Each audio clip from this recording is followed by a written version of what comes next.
interesting backstory about Spanish Moss. Spanish.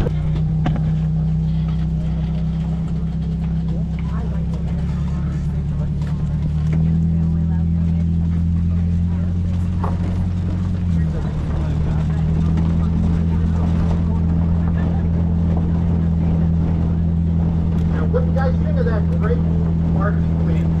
3 projects for the trust, and up to 5 pictures. Well, that's what Billy Jones did, and what he did is he also said to his family, keep the land as long as possible. And that is exactly what they were able to do. They kept the land as long as possible. Matter of fact, to this day, they still live on part of Wormsloe. Now, we are going to Oak Avenue. Oak Avenue is a very picturesque Oak area. Lots of pictures that you can take and please stay as we make the turn. Now we'll be having the historic entrance of Wormsloe. The historic entrance was built in 1930 to celebrate the coming of age of Billy Jones' great grandfather, gentleman by the name of George Still there. Yeah. I'm like, what in the world was perspective? I thought that was Jones, and that was exactly correct. His great-grandfather also changed his name from Jones to Renne, which we find more information along the Jones family tree inside the history of the museum that we're going to. Now, welcome to Oak Avenue. Oak Avenue is lined by over 404 live oak trees. These live oak trees were planted by in 1896, so they're only a little over 125 years old. On the live oak trees, you may notice 2 very dissimilar plants. One is a little bit on the shriveled brown side. If you look at it closely, those are resurrection ferns. They look almost as if they're dead, but that's only because we had no rain in the last few days, and they shrivel up waiting for rain. But once we get a little bit of rain, they come back and look very, very green. The other plant that you see on the live oak trees are Spanish moss. Now, Spanish moss is neither from Spain nor a moss. It is actually an air plant. Matter of fact, it's the closest plant relative to the pineapple.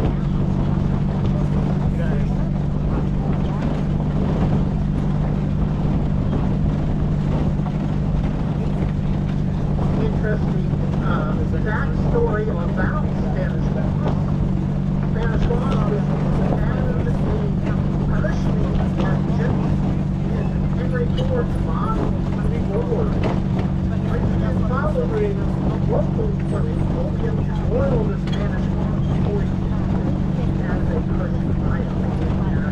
Cushions because of all the chickens who live in Spanish moss. Well, you can tell what happened. Those chiggers came out of those cushions and started biting people when they sat down in the bottom board, thus causing the board, the first board recall. So we can say the first board recall was actually a true pain in the derriere.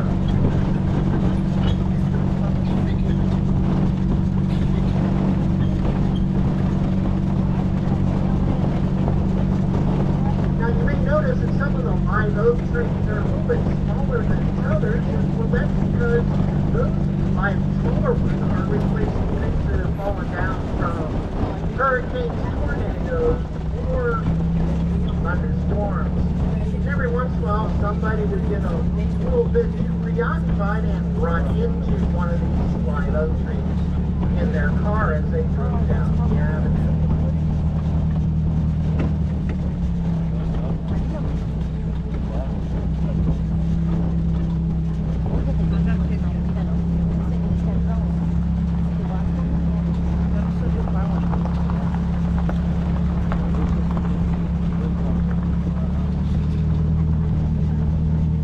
Now, a bit of history about Wormsloe State Park.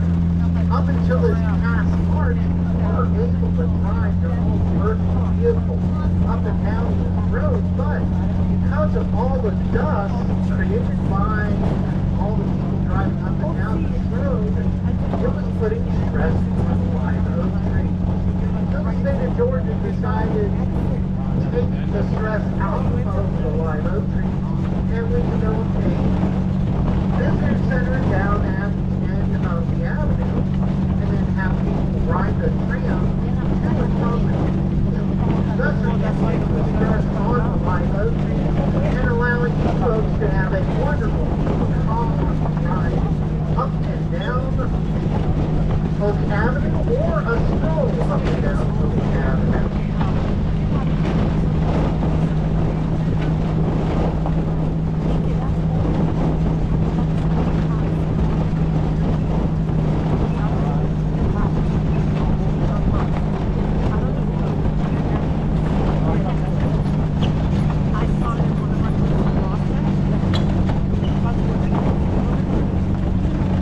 Coming up on our right is Oak City. So that open field is known as our pollinator field. Pollinator field is one of the local pollinators, which are hummingbirds, butterflies, and believe it or not, we have some honeybees in the area.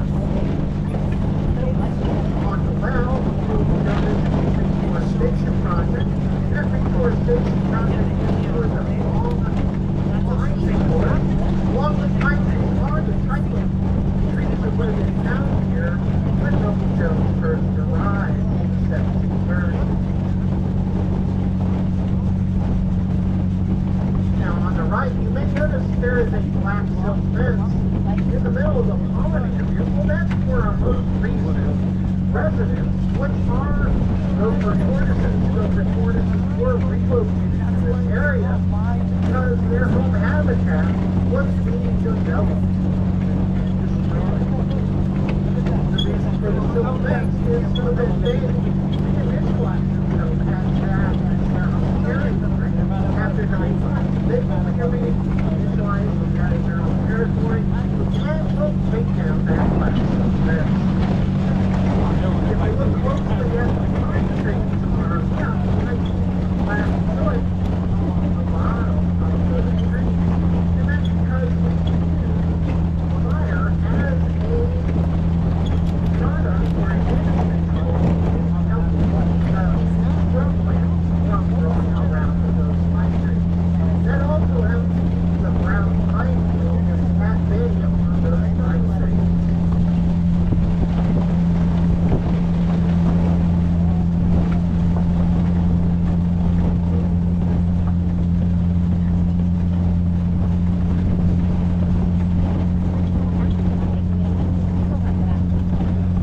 Coming up on our left is the private home of the direct descendants of Milton Jones.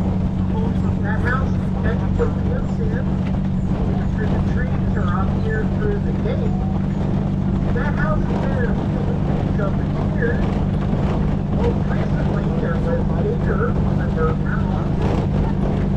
The general's daughter, that John Holcomb. The last song was Miley Cyrus. And of course, Magic Mike XL.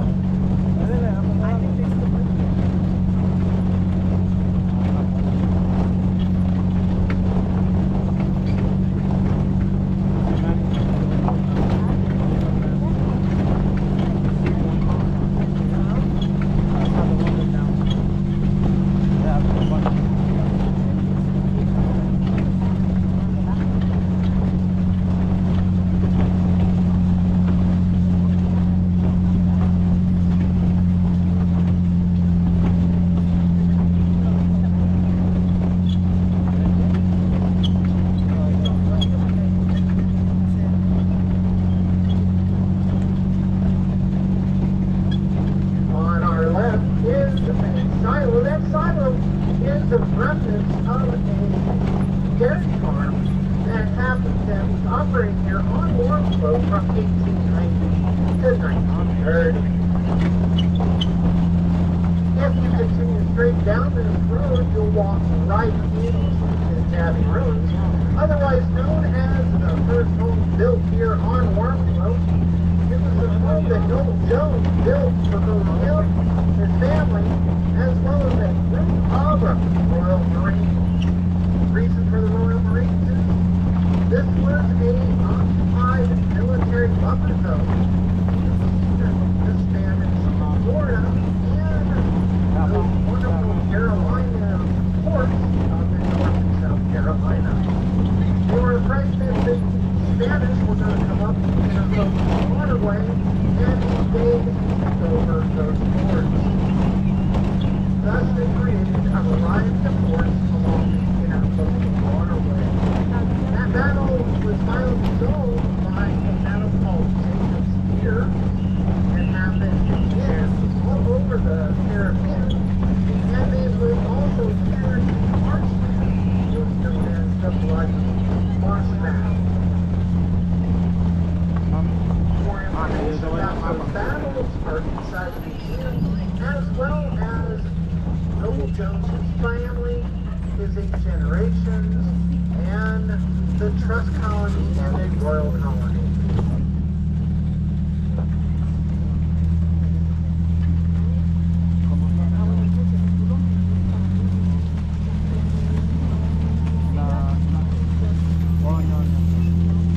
Now the shuttle will be back in approximately 30 to 40 minutes. Please take your time and enjoy your stay here at Wormsloe. There are a variety of trails, ranging from 3/4 of a mile all the way up to 3 miles. There's more information about those trails inside the museum. So please take your time and enjoy the wonderful wildlife of Wormsloe.